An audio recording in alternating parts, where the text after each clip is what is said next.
Hi, bonjour. I'm in Avignon, France today, and I wanted to tap in and talk about the astrology.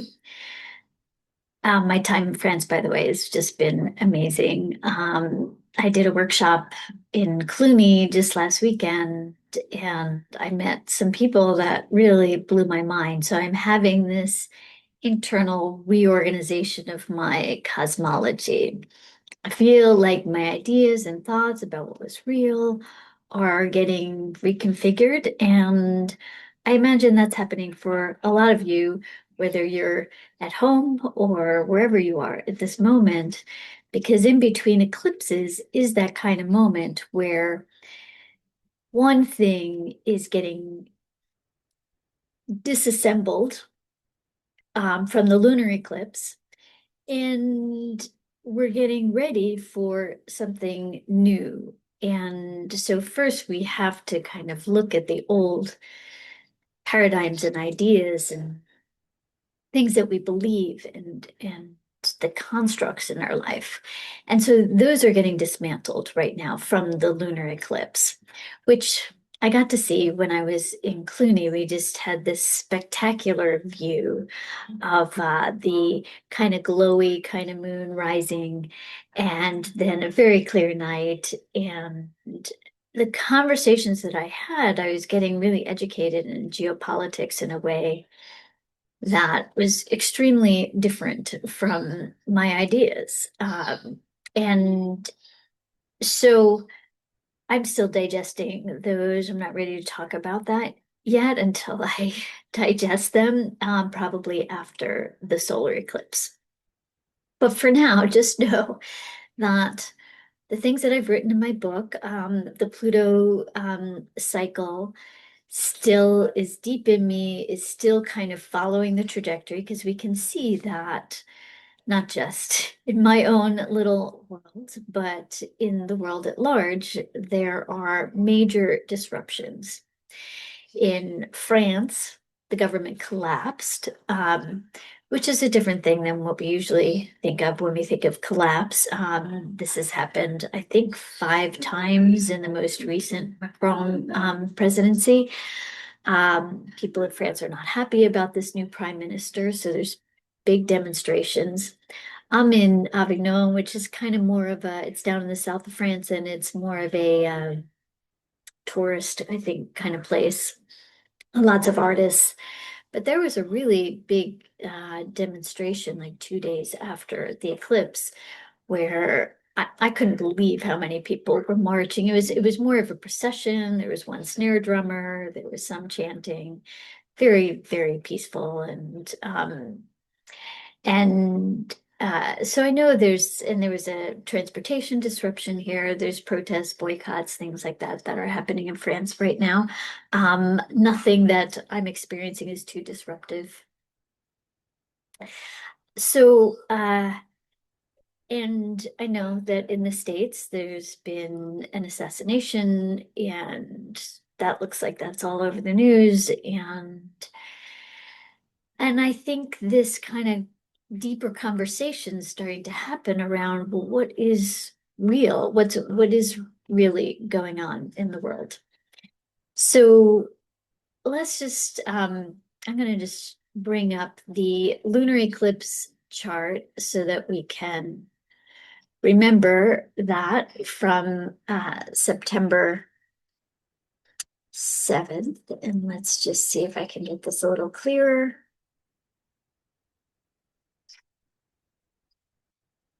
Uh,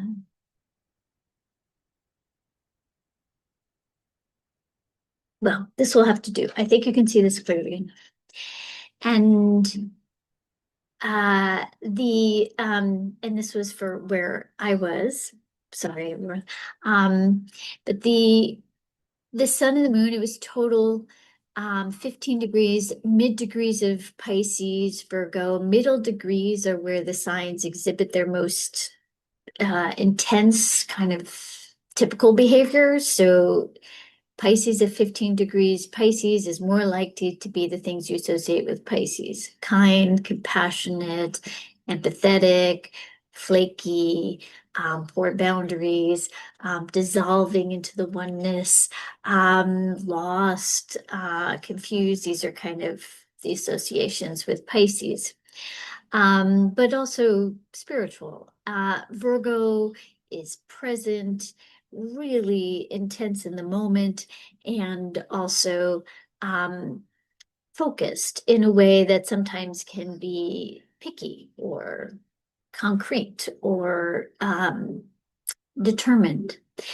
So in this eclipse, the sun was conjunct the south node, which means the south node is where things disappear, dissolve, where you're pulling things apart. And eclipses are pulling things apart anyway, particularly lunar ones. But here, the sun is the ego, so the ego is getting pulled apart. We're having to take apart, the things that have created our identity. What's your personal cosmology? What are the ideas, beliefs, structures inside of you that you've held to be true? That's what's getting come apart. The North Node is the desire, the direction, but also the disturbance. And the moon is the consciousness, how we process and digest life's experiences. So this can be kind of an emotionally intense time period where the emotions are getting disturbed. They're getting, sorry for the background noise, but the emotions are getting really kind of triggered.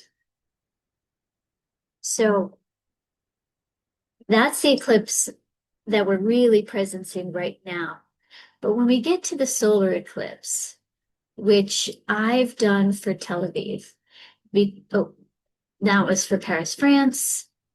Let's see, I thought I had done for Tel Aviv. Well, anyway, this is for Paris, September 21st, 9:54 p.m. And it will be at night in Europe. So this eclipse is special not because it's total and not because it's particularly intense in terms of its exactness, because you can always tell how exact an eclipse is by how far apart the sun and the moon, which will always be at the same degrees, are from the nodes. So this is a pretty wide orb, 12, almost 12 degrees. If it's more than 13 and a half degrees, it's usually not considered an eclipse. So wide orb, probably not going to be more felt than it's going to be seen and visible, and certainly not visible in Europe. But the specialness of this eclipse is it's at the world access point, which is anything from 29 degrees of the mutable signs, which is Pisces and Virgo and Gemini and Sagittarius, to 1 degree of the cardinal signs, Aries, Cancer, Libra, Capricorn. So it's a 2 degree window. So anything on 1 degree of 0 degrees of the cardinal signs. And this point brings us into direct relationship with the world. It's like a portal place in the chart. So when you have planets at that place, you just are constantly in a kind of direct, more portal place with the world. But during a transit to that place, it brings us all into deeper connection. It'll be very hard to avoid the news in this time period. It will be hard to avoid even our emotional sensitivities in connection to the world right now. So even if you're isolated, not on the internet, anything, you're going to be kind of feeling the things that are going on in the world right now. And this will probably get more intense the closer we get to this eclipse. And then it will be in effect until October 7th. So the other thing that makes this eclipse really powerful is Saturn and Neptune that are up at the top there. So Saturn and Neptune are opposing Sun and Moon during this eclipse. So first, the sun and the moon are connected to the south node. The south node, again, is that release, that letting go, that shedding. So we're shedding our identities.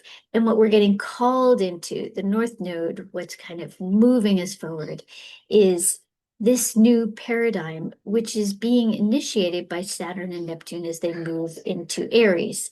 These two planets will be conjunct in Aries in February 2026. So right now, we're figuring out and getting ideas and getting a sense and getting feelings for what will be coming next year. And Saturn is our constructs, our reality, what's visible to us, what we agree on, the paradigm we agree on, the society that we agree on. And Neptune is about dissolution. It's kind of got a very similar energy to the South Node and to Pisces. So Neptune and Saturn are retrograde. Retrogrades makes planets more powerful. The outer planets not quite as much as if you have a Mercury retrograde, but they're moving backwards. Neptune will move back into Pisces, so it's not done with its time in Pisces. But over the winter, Neptune's kind of last energy into Pisces will be kind of giving its greatest gifts to us in terms of insights and understanding and awarenesses. And the kinds of things that are breaking down for me are even the places where I've been super educated in otherisms. And there's certain otherisms around around the Middle East and Russia and Ukraine that are kind of breaking down in me in a way that I'm not sure that the Middle East is moving into any kind of collapse or decay or chaos. I'm actually thinking there's some really beautiful, profound movements that are happening there of awakening. I'm also not thinking things are breaking down nearly as much in Russia. And then I'm also not thinking that Putin is as terrible as a person as I used to think he was. And that Zelensky isn't quite the hero we think he is. So giving you a little bit of a hint of some of the things that I've been learning from people who are connected and close to this. So anyway, I'm thinking that it's less important, the actual details of it, but more important, I'm looking at the things that I've believed and the separations that those have created between me and other people in the world. And I think that's kind of the most important part of this. And I imagine a lot of you are also doing that as we try to figure out what we're actually moving into and what will create a more loving, caring society all around all of the world. So the solar eclipse is new moon energy. It will bring in something new, some new ideas.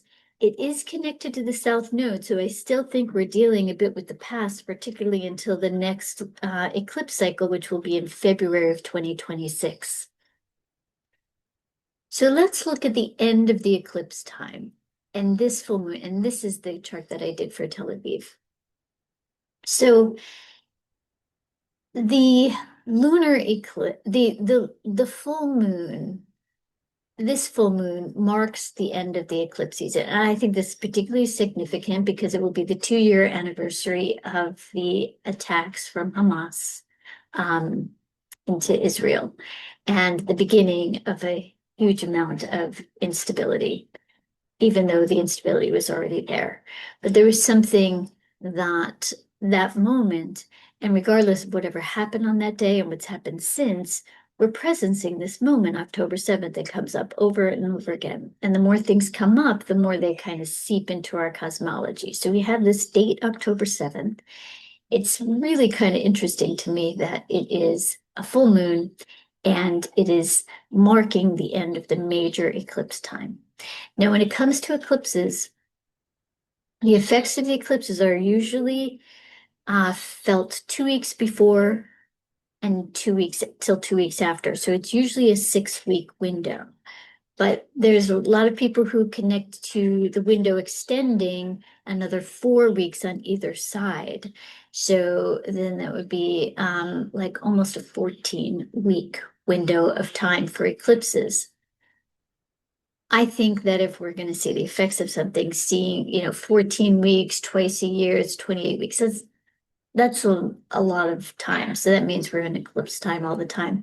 I've noticed that there are two things connected to eclipses. One is that within that 2 week range is really when we see the most effect of it. But this other piece that the Vedic astrologers pay attention to is whenever Saturn or Mars, the malefics, the planets that bring on our suffering or difficulties in life, whenever those are uh, connected to the eclipse points, that's when the most difficult things happen. Now, Saturn is so close to the eclipse point now. It's already on top of the eclipse point, but it doesn't actually hit it exactly until next year, January, February time period. So I think there's something we're really kind of leaning into right now that is shifting the paradigm, shifting the narrative, we're starting to hit this tipping point. And then we'll really kind of see when Saturn and Neptune are conjunct at 0 degrees Aries in February, right after both planets will be very close to the eclipse point. Saturn will hit it exactly late January, February. Neptune will never hit it exactly. It's already done its journey through 29 degrees 05 minutes. And I'm getting that from this is 29 degrees 05 minutes. So Neptune's already past that. It won't go all the way back to that, but Saturn will. And I think I have here the chart of Saturn at the eclipse point, February 5th. So this is the day that Saturn will hit this 29 degrees 5 minutes. And then shortly after that, a couple weeks after that, it will be conjunct Neptune. And that conjunction will be at 0 degrees Aries, which means that is at the world access point. So that is a significant beginning. We can also look at this chart and see that Mars is at 10 degrees Aquarius, conjunct Pluto. 10 degrees Aquarius is that reform point. So Mars will be also at that moment really activating movements and collaborative things that really kind of change us. It's going to be giving us courage to demonstrate and to move out or to do the thing that we're called to do, whether that's sit home, meditate, or whatever it is, take action in our work, stand up for something. But there's something about whatever we're doing requiring some degree of courage to do the thing that maybe we wouldn't do if the world wasn't on fire. And I'm going to go back to this solar eclipse because, oh no, I'm going to go back to this full moon because on this full moon, the Mars is at 10 degrees Scorpio. So we see Mars activating these amplification points, which are anything around 9 degrees, the fixed signs, 9 degrees. Taurus is the vision, 9 degrees Leo is power, 9 degrees Scorpio or 10 degrees, it's close enough, is about social justice movements. And Mars at this point is really kind of waking up social justice activism. And it's doing it as we end eclipses, but on the anniversary of this tragic day. And uh, and it's doing it as we move out of eclipse time, which means that on this full moon, as Mars is waking up, our willingness to be healers and activists at the same time, this healer activist, and my friend Rebecca Erev has, and oh, I can't remember who she wrote the book with, but they've written this beautiful book about the activist and the healing energy kind of combining and what that means. And I think that's so much connected to this 9 degrees, 10 degrees Scorpio point and connected to this time when Mars is there. So also, when we end eclipse time period, first of all, it's not that kind of like this is the demarcation, and sometimes it happens 3 days after, 3 days before. But as we end it, it means that the energy starts to ground. And it is one of the trickiest parts in the eclipse moment because when the eclipse energy starts to happen, it can be disorienting, but we're kind of floating, we're kind of in between things. When it starts to ground is when we have to pay the most attention because it's like if you're if you're floating and all of a sudden you land, how you land is so important. Do you land on both feet? Do you land on your knees? Do you fall? Um, when it's kind of like you're in space. I mean, the most dangerous part of the whole journey is re-entry into well, maybe it's not always the most dangerous. Certainly, there's been lots of explosions on the way out, but the journey in between is not the dangerous part. It's that re-entry. Just like if you're fasting, going into the fast is difficult. Being in the fast, you're usually in kind of a bliss place. Um, Coming out of the fast is when you really have to pay the most attention because that's what's going to introduce you into the next part of your life, into the next situation in your life. So we want to be paying really close attention during this particular full moon on October 7th. How are we taking the ideas and the things that have happened and the shifting in our unique cosmologies and belief systems. And how are we going to align them with our physical, real lives? How we eat, sleep, work, be in relationship with others, how we are participating in the world. So there's a real kind of importance to this time period. So I want to invite you um, into this time period as consciously as you can be. I mean, if you have to check out, even check out now. Um, but, watch the solar eclipse.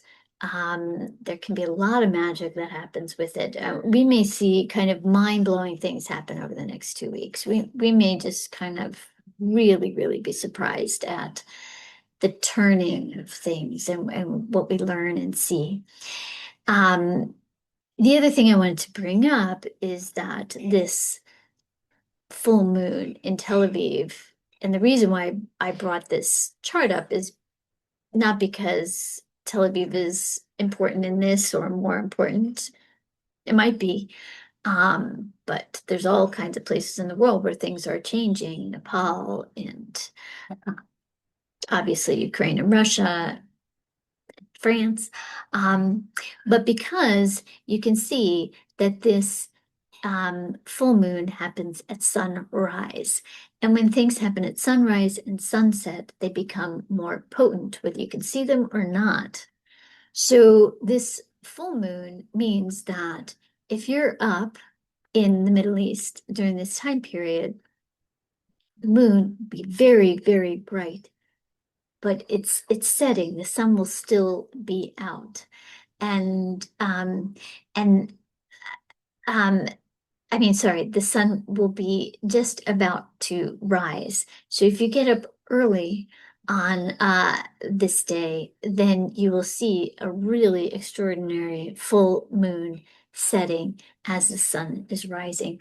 Really potentizing this. It's also, like I said, mid degrees of the signs activate the signs even more. Mid degrees, Libra, Aries, Sun in Libra. This can be about negotiations, harmony. There could be something that gets negotiated in this time period.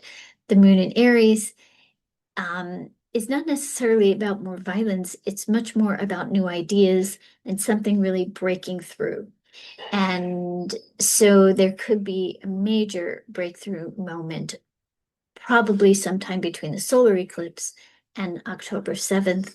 And um, I think we're all kind of holding space for the end of suffering on the planet for all beings, and that uh, our prayers, our thoughts, our connection to this, our vibrational alignments with this, they matter to some extent. Certainly, following that up with some kind of direct action, whether that's a phone call to a senator, whether that's standing your ground um, in a public place, or whether that's donating money to good causes. There's all kinds of ways, boycotting. There's something about how our actions kind of align with our true intentions. And at this moment in time, it may not be easy to do because it may be particularly confusing. But when we get to the solar eclipse, I think there's kind of a profound sense of insight. And then we have that 2 week window between September 21st, 22nd, depending on where you are in the world, and then October 7th. That 2 week window will still be in eclipse time. So we're still kind of shifting and getting reoriented. But watch how every day you get clearer and clearer in that time period till you get to this full moon. And that is the time to really activate your intentions. So this is my take on just this next little time period. Blessings to you as you're out of bounds. I think that there's also this sense in this time period where you may be experiencing like walking between the raindrops. I had a completely mystical, amazing experience during the lunar eclipse, and since then, there's been some really interesting catharsis and awarenesses for me. And so I hope you're on this journey with me where your awarenesses are shifting and aligning more with something that's true, even if at the same time it feels uh, almost less real at the same time. All right, so blessings to you all. Namaste, peace, and I will connect in with you soon.